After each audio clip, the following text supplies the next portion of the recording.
For more than 40 years, one woman stood at the center of Philadelphia's fight against gang violence, and people called her Queen Mother. Presidents wrote to her, and mayors honored her. Even former killers called her their mother. She and her husband had taken rival gang members off the corners, moved them into their own home, and helped to broker a peace pact that made gangs quiet. That woman was Falaka Fata, and the House of Umoja she built became one of the most admired anti-violence experiments in American history. But the story has a second half that the honors never quite explain. The whole thing began because her own teenage son was a gang member. That was the spark. However, decades later, the family name surfaced again in a federal courtroom, where her most famous son, a sitting United States congressman, was convicted of racketeering and sent to prison. And for years in the streets of West Philadelphia, quieter rumors circulated with claims that the family was closer to the city's drug underworld and to the feared junior black mafia than the saintly public image they had created for themselves. And some of those rumors turned out to be true, while some of them are exaggerated, and some of it has never been proven at all. But here's what we do know. This woman spent her life trying to pull other people's children out of the street, while the street kept pressing against the walls of her own house. And in the end, she couldn't protect her own son from it. And which begs the question, what happened? The story isn't that simple though. It's easy to fall into the YouTube tabloid version and just say that Falaka and her family were for the streets. That isn't true. And for you to see why, you need the full story. So we go back to where it all began. Let's go back to Philly in the 80s. This was a city carved into territory. The great migration of black families out of the Jim Crow South had reshaped North and West Philadelphia over the previous decades, and the young men of those neighborhoods had organized themselves the way young men under pressure often do, into blocks, corners, and crews. By the time the decade turned, more than 80 gangs claimed pieces of the city, each one guarding its few streets as if they were a country.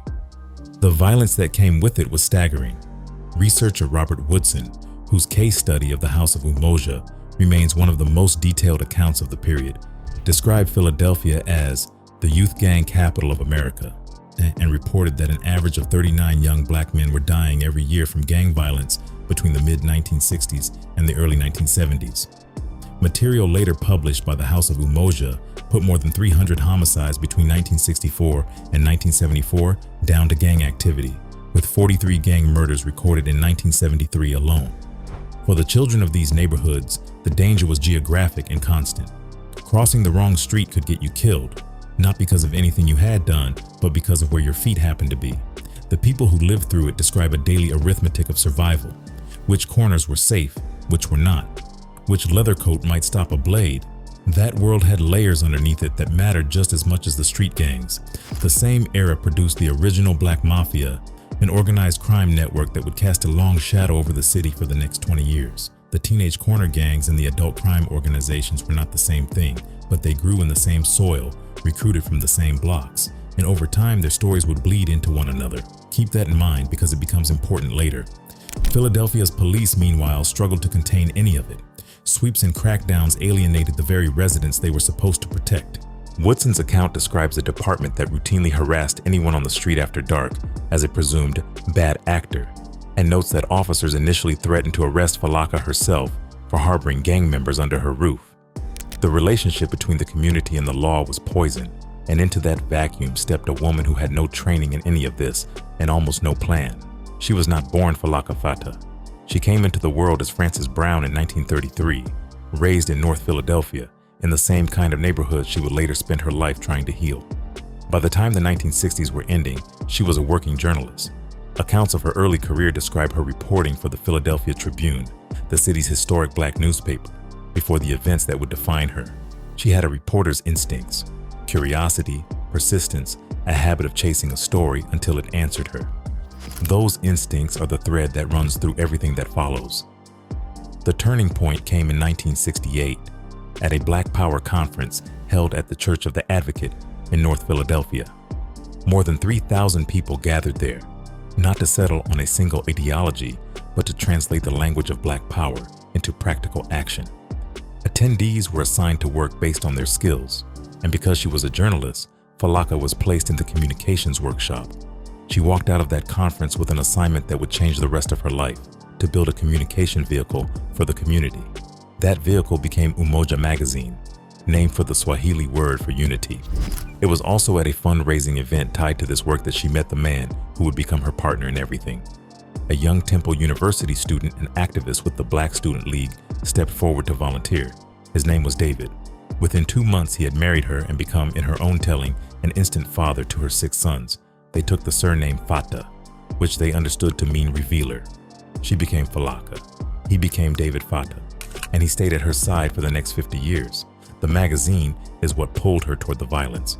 As Umoja began to circulate, the letters came in, and they all asked a version of the same question. Why were the city's children killing each other in the streets? Falaka was a reporter, so she did what reporters do. She decided to investigate, but she had a problem. She had no standing in that world, no way into it. Her husband did. David had grown up on those streets, a former gang member himself before he became a teacher, and he knew how to move through the bars, the pool halls, and the funeral parlors where the real story lived, so she sent him out to gather it for her. He came back with statistics, with patterns, with the texture of a crisis. He traced how the Southern migration had built neighborhood factions, how a man's hometown determined his allegiance, the very origin she would later explain of the word homie, meaning someone from back home. He attended the funerals where the next round of vengeance was being planned. He sat in emergency rooms, and one night he came home with a piece of information that stopped the investigation cold and turned it into something else entirely. He told her that one of her own 6 sons, her 16-year-old Robin, was a gang member. She did not believe him at first. Then she looked closer and she saw it. The way he walked, the hours he could not account for. The reporter's distance collapsed. The boy in the statistics was her child. What David told her next made it worse. Robin was not just a member of the Clymer Street gang, as Woodson's account identifies it. He was, in the language of the corner, the heart of it, the most valued member. And being the most valued member made him the most valuable target. There were 2 rival gangs at war with his, and either one of them, she came to understand, would have treated killing her son as a trophy. She stopped sleeping. She stopped eating. She looked at the statistics her husband had been bringing home and understood that her son was about to become one of them. And then she asked herself the question that almost no one in that position thinks to ask. Not who was supposed to fix this, the city, the police, the churches, the social agencies, but what she, personally, could do. The answer she arrived at was so unusual that her own husband thought she had lost her mind. She would bring the gang home. Her reasoning was almost disarmingly simple. She was a journalist, and she did not have enough information. She could not go out into the streets where the boys lived, so she would bring the streets to her. If the gang moved into her house, she could finally get close enough to understand them and close enough to keep her son alive. When she told David, his answer was blunt. He thought, as she later put it, that she had lost her cotton-picking mind. They had been married less than a year, but she was relentless. She kept at him day after day until he gave in out of pure exhaustion. With that grudging permission, she invited 15 of the gang's senior members to come and live in the family's West Philadelphia row house on the 1400 block of North Fraser Street, the block that would, in time, become the heart of everything. She had 2 stated goals, which she shared with the boys on the first day: keep them alive and keep them out of jail. Beyond that, she admitted, she had no real plan at all. There was a practical problem too. The neighborhood the family lived in was controlled by a 500-member crew called the Moon Gang, and you did not simply import another gang into their territory without consequences. So David went to the Moon Gang's leadership and made an arrangement. They would let his wife take the boys in and would not harm them, as long as David kept helping the Moon Gang with their own issues. With that handshake, the house became something Philadelphia had never had before: neutral ground. To make room, Falaka gave away nearly all the furniture from the downstairs of the house, opening up the space into something closer to a communal hall, and told the boys to bring their sleeping bags. Within a week, all 15 had arrived. The door stayed unlocked at night. More than once, she said, the family would wake up to find another boy had let himself in and gone to sleep on the floor. She understood instinctively what these young men needed first, before any lecture or rule. Most of them came from families that had come apart, and they had been forced to grow up far too fast, so the first thing she gave them was not discipline. It was rest and food and the permission to be children again for a moment. That word sanctuary is the one she returned to again and again. In her understanding, it was an ancient idea, thousands of years old, describing a place where God lives and where a person is safe. For boys who had spent their whole lives calculating which streets might kill them, the experience of walking through a door and simply being safe was close to a religious one. It was the foundation everything else was built on, and it worked immediately in the one way that mattered most. At the end of the first year, all 15 boys were still alive, and not one of them was behind bars. Falaka knew that goodwill and full stomachs would not hold a house full of gang members together on their own. There had to be order. But she made a decision in those early weeks that explains why the House of Umoja worked when so many programs designed by experts did not. She did not write the rules herself. She handed that job to the boys. She asked 3 of them to form a committee and come back with a code everyone could live by. And what they returned with was striking in its self-awareness. Their very first rule was no fighting.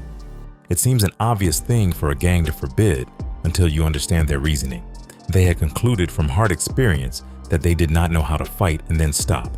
The only way to be safe was to never let it start. The second rule was no drugs. A third forbade bringing girls to the house, not out of any moral position, Falaka was careful to say, but because nobody wanted angry boyfriends and fathers showing up at the door. In all, the boys produced 10 rules, and they kept them, precisely because the rules were theirs. Other accounts of daily life inside the house describe the same blend of structure and dignity. Residents attended job clinics, performed chores, took African culture classes, and were required to avoid fights, and those who broke the code faced temporary expulsion. The home ran on a schedule: school, work, reflection, service, with rules built on mutual respect and nonviolence rather than on punishment for its own sake. The morning set the tone. The boys slept late because they were used to being out late, so Falaka would wake them by sprinkling water in their faces, having already cooked breakfast. While they ate, she would put a blackboard in front of the table and divide it into 2 columns: wants and needs. The needs belonged to everyone. The house had to be clean, in order, safe. The wants belonged to each boy alone, and the wants she would not subsidize. The single most important piece of machinery inside the House of Umoja was a weekly meeting they called the Adela, from an Arabic word meaning just and fair. Every Friday after dinner, the household sat in a circle and worked through its conflicts out loud. The rules of the Adela were elegant. Since fighting was forbidden, every dispute had to be talked through to a conclusion that everyone in the circle agreed was just. The moment a person named a grievance, it stopped being only theirs and became the whole group's problem to solve. Solutions came from the circle. The group decided, collectively, what was fair, and that decision held with the force of an arbitration ruling. A boy who had broken the rules might be asked to name his own punishment, and if the circle judged it too soft, they raised it.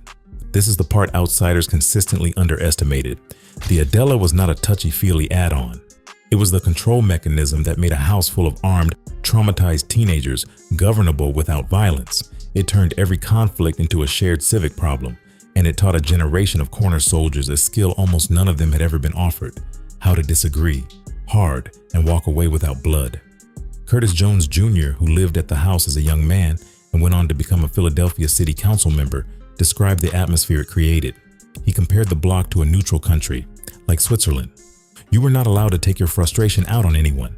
You had to talk it out instead. And the Fadas had a method for softening even the most volatile arrivals. They fed you first because, as Jones put it, it is hard to stay angry on a full stomach. When tempers rose, they would lower their own voices, softer and softer, until you had to go quiet yourself just to hear them.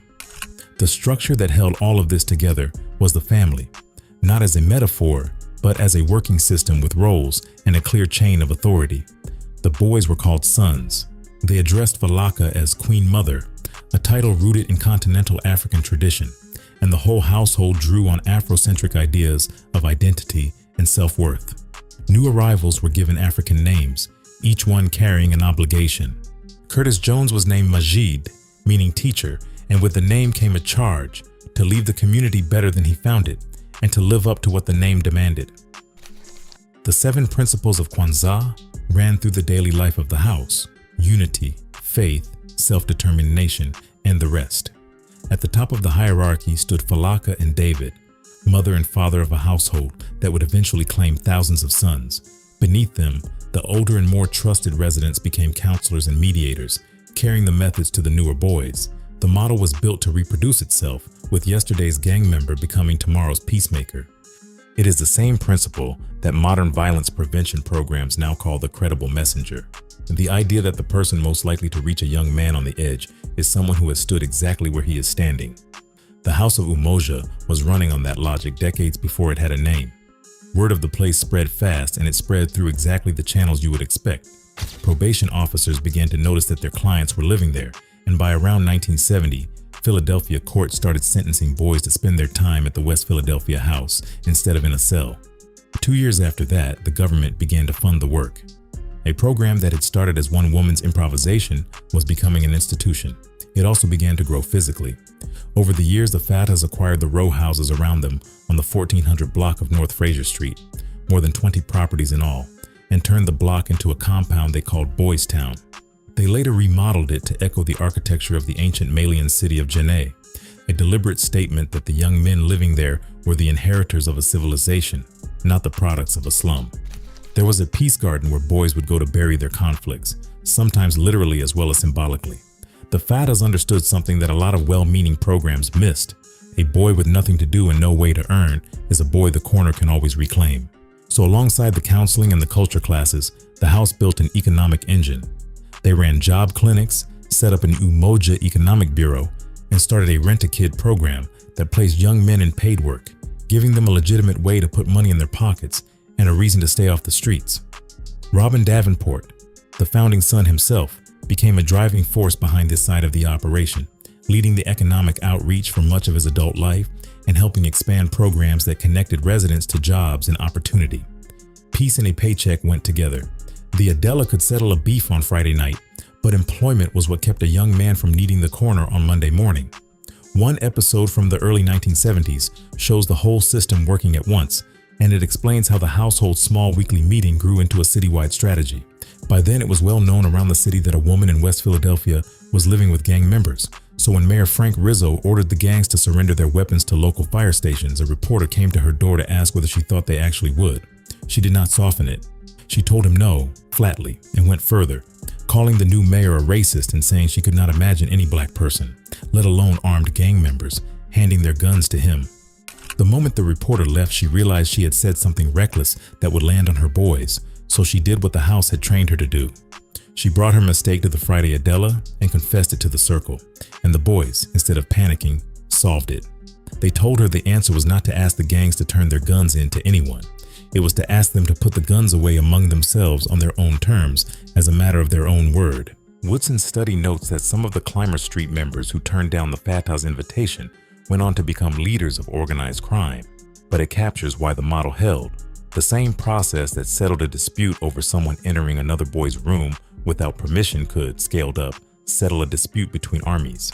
Everything the House of Umoja had learned about ending conflict inside its own walls eventually pointed toward a much larger and more audacious idea, doing the same thing for the entire city.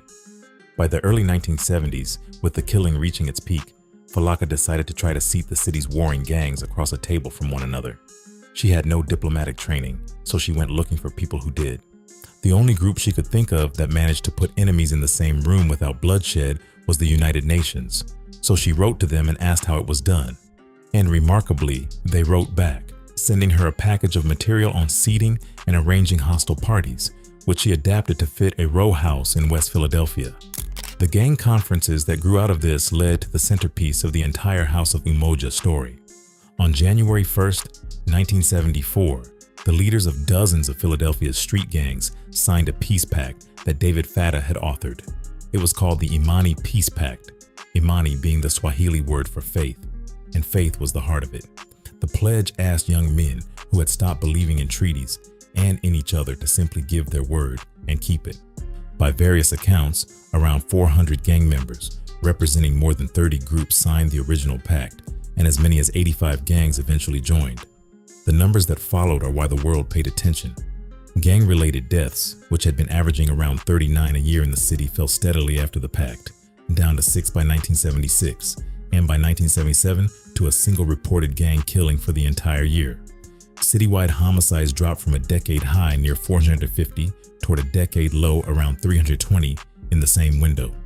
No one can prove a peace pact alone bent a city's murder rate, and honest accounts of the period acknowledge that. But the timing was undeniable, and the achievement made the House of Umoja famous. The recognition that came next was extraordinary for a program that had started in a living room. Federal agencies, including the Office of Juvenile Justice and the Centers for Disease Control, consulted the House of Umoja for its expertise. Commendations arrived from the White House. from Presidents Jimmy Carter and Ronald Reagan, and later Bill Clinton. Philadelphia's mayors praised the Fatahs and directed city money toward the work.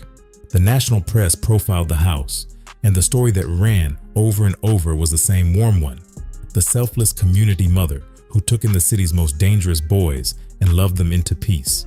The Fatahs leaned into the role, and the program's own accounting of its results was glowing. Their materials claimed that 75 to 80% of residents avoided returning to street life, and that more than 3,000 boys passed through over 4 decades. Not all of the attention was admiring, though, and it would be dishonest to pretend the house was universally embraced. The Fatahs aligned themselves with radical movements of the era, including offering support to members of MOVE, the Black liberation group that would later be at the center of one of the deadliest police confrontations in American history.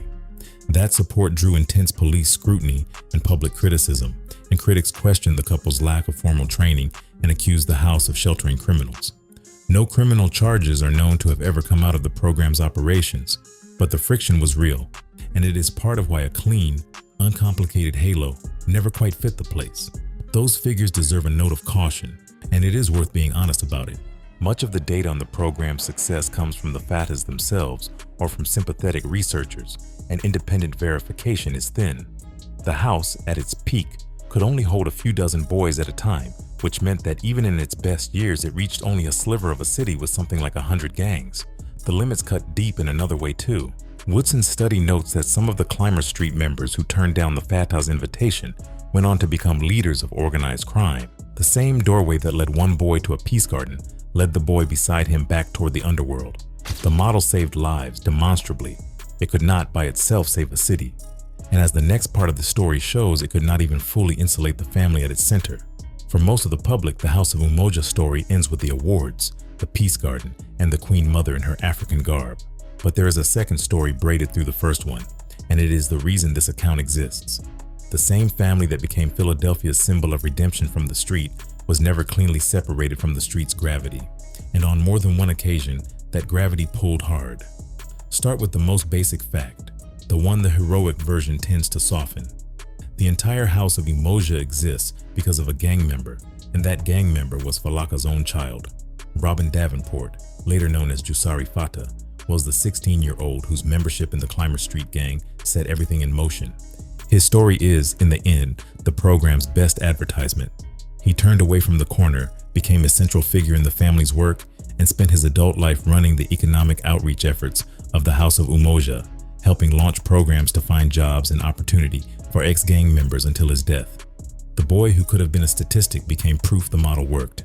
The 6 Fatah sons, Robin, Nasser, Shaka, Stefan, Hassan, and David Jr., as listed in a city council resolution honoring the family, were all the biological children of Falaka's first husband, Russell Davenport, raised by David Fatah as their own.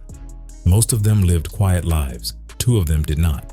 The most famous of the sons was Chaka Fatah, born Arthur Davenport, who rose out of that problem-solving household to become one of the most powerful black politicians in Pennsylvania, a United States congressman representing Philadelphia for more than 2 decades. And then it came apart.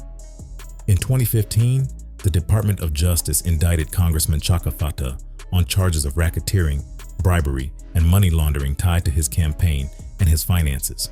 He was convicted, sentenced to 10 years in federal prison, and ordered to pay $614,000 in restitution, and he resigned from Congress in disgrace. In the same period, his son, the congressman's son, Falaka's grandson, Chaka Chip Fatah Jr., was separately convicted of bank and tax fraud and sentenced to 5 years. Here, a careful distinction has to be drawn because it is exactly the kind of thing a sensational version of the story would blur. What sent Chaka Fatah and his son to prison was political corruption and white-collar financial fraud. It was not gang activity. There is no credible evidence connecting either man to street crime, drug trafficking, or organized violence. Their crimes were committed in offices and on balance sheets, not on corners. But notice what the contradiction has become. Even stated this carefully: the woman who built her life around the idea that a household could keep its children clean, whose entire philosophy was that the family, properly structured, could defeat the street, watched her most accomplished son, the living embodiment of that philosophy, be led out of public life in handcuffs. The crime was different from the one she had fought. The shape of it, a child of that house brought down by the lure of the illegitimate, was achingly familiar. There is one more documented thread, and it sits closer to the underworld than the corruption case does, though it still stops short of proving anything about the Fatas themselves. The historian Sean Patrick Griffin, who has written the definitive history of Philadelphia's Black Mafia, documents a revealing moment from 2001. In that year, Congressman Chaka Fattah and Mayor John Street publicly celebrated the anniversary of a school founded by a man named Shamsuddin Ali, apparently unaware that Ali was, at that very moment, under federal investigation for racketeering. Ali was later convicted in a corruption probe, and he had old ties to the original Black Mafia, the organization that preceded the group at the center of the rumors in this story. What that episode proves is narrow but real. It shows that the Fattahs and their circle moved among community figures who were later exposed as criminals. In a city as densely interconnected as Philadelphia, where the line between civic leader and racketeer could be invisible until a federal indictment drew it, that kind of overlap was almost unavoidable. It does not show that the family was part of any criminal enterprise. It does show that the clean separation, the public image implied, never really existed. Which brings us to the allegation that has shadowed the family longest, and the one this story has to handle most carefully: the claim that a Fata was tied to the Junior Black Mafia. First, what the Junior Black Mafia actually was. The JBM emerged in the mid-1980s after the leaders of the original Black Mafia were sent to prison, and it was a genuinely terrifying organization. Griffin's research describes it as an ultra-violent drug-running operation that worked alongside the Italian mob and the older Black Mafia, controlled huge portions of the city's cocaine trade, and became notorious for intimidating witnesses. Its leadership included figures like Robert Nudie Mims and Aaron Jr. Jones. Federal prosecutions broke it apart, and by 1992, it had effectively dissolved. For years, in the corners of West Philadelphia, and later on blogs and social media, a rumor has persisted that one of the Fattah sons was affiliated with the JBM, or even that the House of Umoja somehow served as cover for its activity. These are serious allegations, and they have an obvious surface logic. The JBM recruited from the same West Philadelphia neighborhoods where the House of Umoja operated, so the two worlds were geographically inseparable, and social overlap between them was all but guaranteed. But logic is not evidence, and here the record is clear about what it does and does not contain.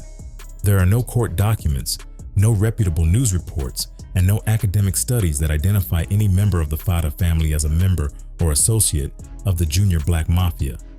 Griffin's book, The Most Authoritative History of These Organizations That Exist, does not list a single Fattah among the JBM or Black Mafia leadership. The rumors frequently appear to confuse Fattah relatives with unrelated people who happen to share a similar name. Extensive searches through newspaper archives, court databases, and academic literature turn up nothing to substantiate the connection. So this has to be stated plainly, in the interest of being fair to living people and to the dead. The Junior Black Mafia was real. The terror it inflicted on Philadelphia was real. The claim that the Fattah family was part of it is, on the available evidence, unproven. Most likely a case of mistaken identity or neighborhood gossip that hardened into legend. The strongest verified criminal activity ever tied to the family remains the political corruption of Chaka Fattah and the financial fraud of his son. Anyone telling you the family ran with the JBM is repeating a rumor, not a fact. That distinction matters, and it is the difference between this account and the version that circulates in comment sections. Falaka Fattah rarely spoke publicly about her adult children's legal troubles, and she almost never engaged the street rumors at all. When she did address criticism of the house's work, she tended to reframe the conversation rather than litigate any single accusation. She would point out that saving even one life justified everything they had done, and that the program could not be held responsible for every choice a resident made for the rest of his life. There is no record of her directly answering allegations about gang ties, and that silence has two plausible explanations, both of which are probably true at once. The first is that there was nothing credible to answer. You do not respond to gossip that no document supports. The second is that, as an elder and a queen mother, she may simply have refused to dignify street talk with a reply. But she did say something, more than once, that lands like an answer even though she never framed it as one. She acknowledged in her plain way that the fight against violence is never purely external, that it runs straight through the household, that the streets are inside our families. Coming from a woman whose own son's gang membership started everything, and whose most famous son ended up in a federal prison, that is not a slogan. It is a confession of how the world actually works, offered by someone who had no illusions left about it. The House of Umoja could not outrun the same forces that wear down every program of its kind. Public funding dried up after the 1980s, leaving the Fatahs increasingly dependent on private donations. By around 2010, worn down by money troubles and their own advancing age, they closed the residential program. The Boys Town properties were gradually sold off or repurposed. The work did not end though, it changed shape. The house pivoted toward community programming, peace summits, voter drives, literacy efforts.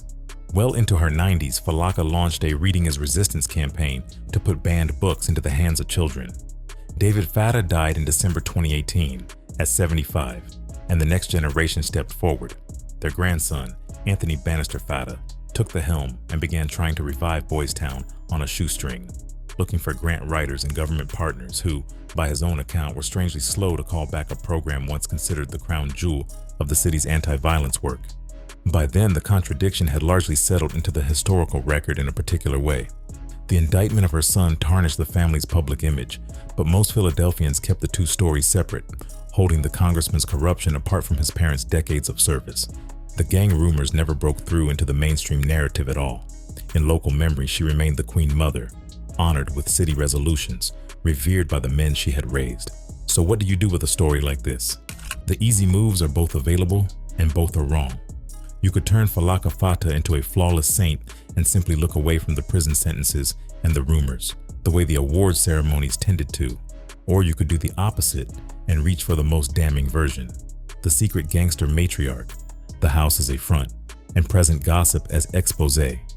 The evidence supports neither. What the evidence supports is harder and more human. A woman saw her own son sliding toward a grave, and instead of saving only him, she built something that pulled thousands of other people's sons back from the same edge. The peace she helped broker was real, and it almost certainly kept young men alive who would otherwise be dead. That part is not in serious dispute, and at the same time, the street she spent her life fighting never fully left her own door. It was there at the very beginning, in her teenage son's gang.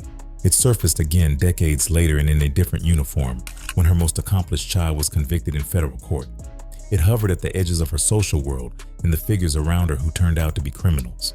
And it lived on in the rumors that the record cannot confirm, but that have never quite died either. The honest conclusion is not that she was a hypocrite, it is that she was fighting a problem so deeply rooted in the conditions of the place, the poverty, the abandonment, the structural violence pressing on every family in those neighborhoods, that no single household, not even a heroic one, could fully escape it. She could save other people's children and still lose ground with her own. Both of those things could be true in the same family, in the same lifetime, at the same time, and they were. That is the weight the story leaves behind, and it does not resolve cleanly because the real ones never do. The questions that remain are still open. How many of the boys she saved truly stayed saved, measured against the city around them, is something no one can fully verify. Whether her model could ever have worked at a scale large enough to matter is unanswered. And the precise shape of the street's reach into her own family is something the record only partly reveals. What is not in doubt is the figure at the center of it. A journalist who went looking for a story about why children were killing each other, found her own child in the answer, and spent the next 50 years refusing to accept that the street had to win. She did not defeat it. No one has. But for a generation of young men in West Philadelphia, the difference between her house and the corner was the difference between living and dying, and they have never stopped calling her mother.